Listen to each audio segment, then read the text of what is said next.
Suplifters. Today was a leg day. As usual, we start with some squats. I thought about it a little bit more during these days, and I believe that I will actually stop squatting using a bar from tomorrow on. I will just do the movement with body weight because it doesn't hurt and it's totally physiological. I firmly believe that movement is medicine, and staying totally still and not using my hips, not involving my glutes, and not doing any of that stuff can't be beneficial. On the other hand, I also believe that keep doing the movement that I'm doing wrong and I'm not really understanding how to fix the problem isn't gonna help either. So I think I'm just gonna move them in order to let them heal, let the blood flow, and hopefully something will get better. Today I played a little bit more with the heels, trying to see what feels better. And what I notice is that it's all in the dorsiflexion, man. Everything is there. You will see that with the 3 centimeters heels, it will be actually a bit better because I will be able to bend more and keep my upper body more upright, because that's the main problem. I always end up having my body folded because my hips are flexible, right? If I had the dorsiflexion to do it, I could easily bring my knees to my body, right? Problem is, I have butt wing, which I have to fix. I have this hip shift, which I also need to fix, and I have my dorsiflexion, which is quote unquote fixed using my fake heels, right? I'm not able to do it, but I also think it will take a super long time. So for now, I'm not gonna even focus on that. So that leaves me with 2 things to fix, which are hip shift. So basically that should be an imbalance, meaning that one side is stronger than the other, so I tend to gravitate towards the other side. However, in the long term, I firmly believe that the thing isn't gonna help. And the other problem that I will have to fix is simply my butt wing, which is even harder to fix, I believe, because I know even less of that. However, I tried doing this exercise, which should help, engaging the glute. However, I'm not sure if that is my problem because I regularly train my glutes. So I don't know if that is the problem, right? However, I tried doing that. I tried even squatting using them. And then I tried to squat again without them to see if there was any difference. And there was nothing really. It didn't really help in any way. So, I will just keep researching. I will keep, waiting some time. Another thought that I had was that perhaps I'm squatting badly because I still feel some kind of pain sometimes. And that whole pain is what is causing me to squat badly. Another idea that I had is that perhaps it's not that my hips are weak. It's that the way I hold the bar is wrong. And that causes the hips to shift, right? Because sometimes you can see when I'm at the top and I have created a solid shelf on which the bar rests, sometimes even that is not really straight. And another thing that I noticed, since I rewatched one of my old episodes, I think it was the relearning how to squat one, in which I tried to squat having a fake safety bar, right? Because I pulled my straps around the bar in order to keep it from to basically have my hands free, right? Because I could keep them in front of my body and not holding the bar in the back. And it seemed to actually help. So that also made me think that perhaps the problem isn't like completely on the hips, but there is also something on the upper body. However, I'm kinda shocked because, as I always said, my upper body mobility is usually perfect, which makes me think that it might be something in the back muscles, right? Something in the muscles of all my whole back, because that's the only part that I could think that it might be tight or perhaps less flexible, right? So I'm trying to doing some troubleshooting, and in TLDR, I think that the problem could be number 1 in the hips, number 2 in my left shoulder, number 3 it could be in my quads since they aren't able to pull, number 4 in my tibialis muscles, which are also responsible for the dorsiflexion, and number 5 somewhere in the back. These are the 5 things that I think could be a problem, right? Because my hamstrings are perfect. So for now I'll just let it heal, just bodyweight squat and see how do I feel. Nothing else to say really. Today's session was weird. I really feel like my CNS is kind of fried, but maybe I will talk about that later. However, today I don't really want to talk about the training. You will see that it was a pretty bad session. What I do want to talk about, however, is pain and what I think about pain, why should we strive for pain and try to feel it on a regular basis on our own choice, right? Not because of different events. So, in order to explain my point, I found out some extremely scientific graphics that I definitely didn't draw on Paint. So, we have 0, which is, let's say, the average, right? When you don't feel nothing special. We have +1, which is happiness, let's say happiness, and -1, which is pain or in general discomfort. This is the graph of a person that during the day doesn't really involve themselves with pain and tries to avoid it as much as possible. In fact, there are only small dips in the pain area, which are just minor inconveniences throughout the day.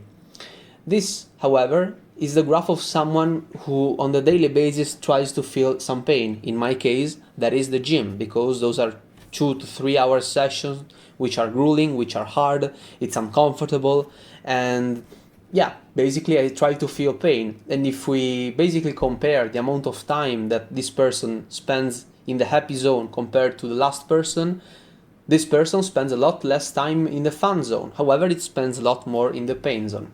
Now, let's say that at the first person, the one which doesn't look for pain, actually happens something pretty bad. You can see how much the pain dips and how much it also lasts.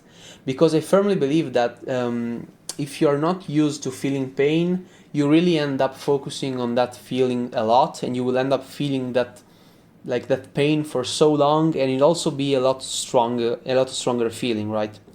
On the other hand, we will now have the hypothetical lifter or person who tries every day to do something hard and uncomfortable. This will be their graph of the pain. It will be a little bit smaller. However, the second dip is, the regular pain that this person goes through every day. Maybe, he likes to study a lot, maybe he likes to work out, maybe, he likes running, whatever. Anything that can be quite painful that makes you say, damn, I don't want to do this. And I will now explain why do I firmly believe that the second person, so the one which tries to feel pain every single day, is happier than the first person. Number one, if you put yourself through pain every single day, you get used to it. And if you get used to something, every time you feel some kind of pain or discomfort, you will kind of feel at home, right? That doesn't mean that we should be happy about feeling pain. What we should, however, realize is that we end up appreciating even neutrality even more. So if we compare that to the other person who always actually strives for happiness, right?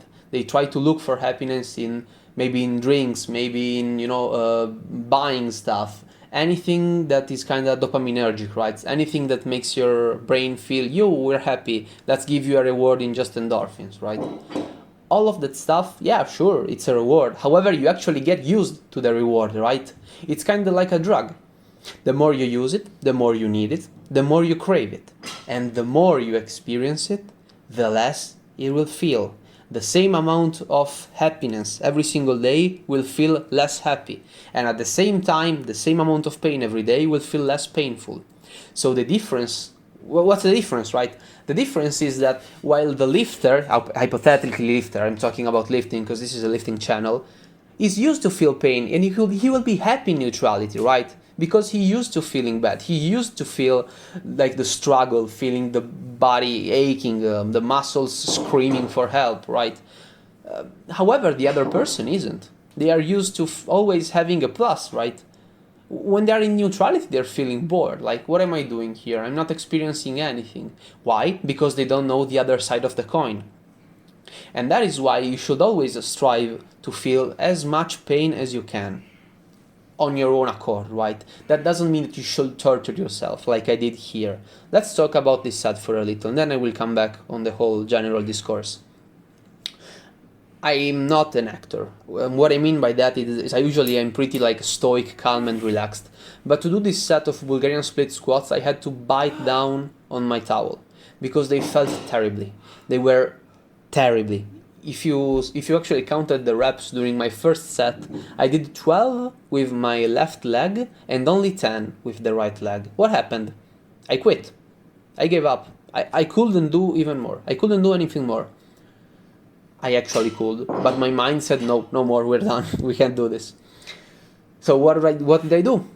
Second and third set, I managed to get 12, but it was terrible. It was terrible. Today I really pushed myself a lot. I completely destroyed my CNS, which was already kind of primed from yesterday. And if I don't say that you should feel this kind of pain every day. Hell, if I could tell like the old myself that today's training will be like that, I will tell him, no, don't do it with 20 kilograms. Do them with 10. Do them with 12, not with 20. Okay, this was too much. But at least now I know, right? So I had to take a pause. Look at this. I had to lie down.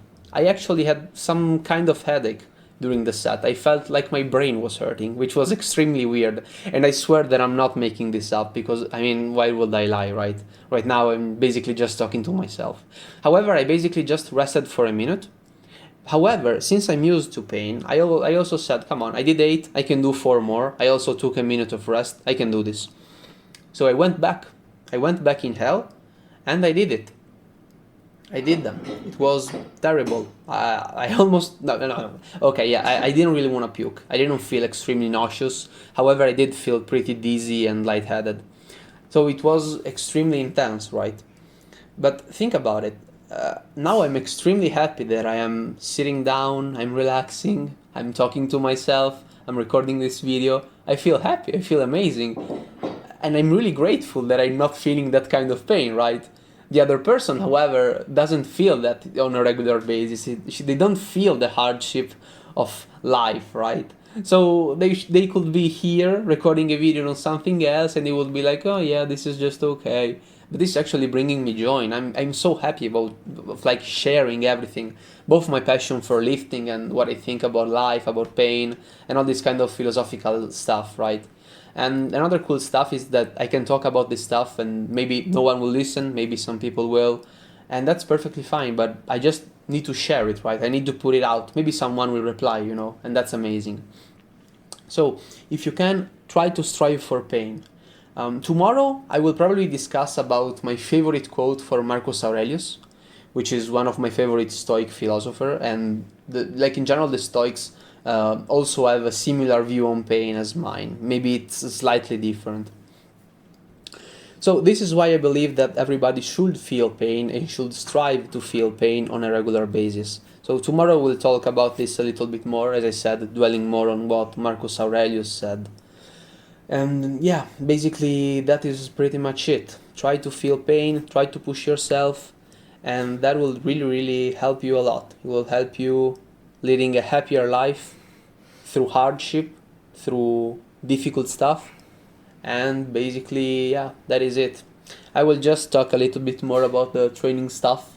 I will cut some stuff since right now I already edited the video, but I think I will remove a couple of sets since I thought I would have needed more time. However, I recorded myself from the back doing RDLs, which as you can see are lighter than normal, and it's just 3 sets due to the difficulty that I had during Bulgarian split squats, and I felt completely destroyed during this stuff.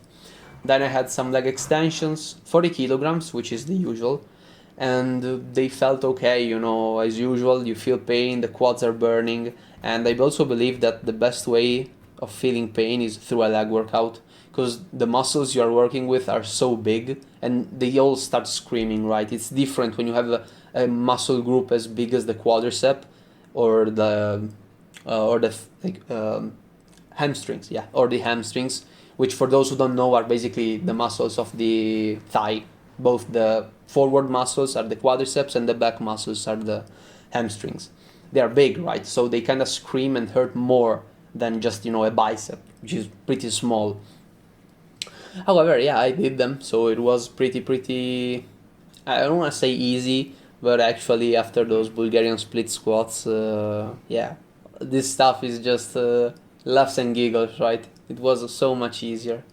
After that, I just did some leg curls. Again, as usual, there is the classic thing that I say every time about keeping the toes pointed forward and then simply just pulling them back when you feel kind of painful, kind of like weak, not painful. When you feel weak, you can just pull your toes backwards and you will feel actually a bit stronger. And yeah, that was it. As you saw, the workout was a lot easier. It was a lot shorter. I cut the hip thrusts. I felt extremely dead. So I really think that I will take it a bit easier during the next days. And from the next week, I will change some stuff on the program. And the me athlete did everything that it should have done perfectly. However, the me coach kind of failed because this program was bad. Like deadlifting 2 times a week proved to be too much, especially considering I also did RDLs during leg days.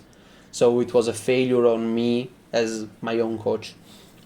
But we'll just improve, right? We will fix it, we'll come back stronger, we'll heal our pain, we'll manage to learn how to squat.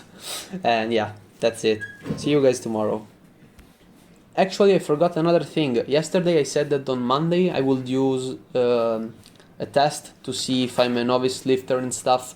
I will not do it because I can't squat, so I thought about it and it's pretty dumb to just do it but avoid squatting, right? Although I'm pretty sure I couldn't hit that number. So I'm not going to do that. I lied yesterday. Sorry.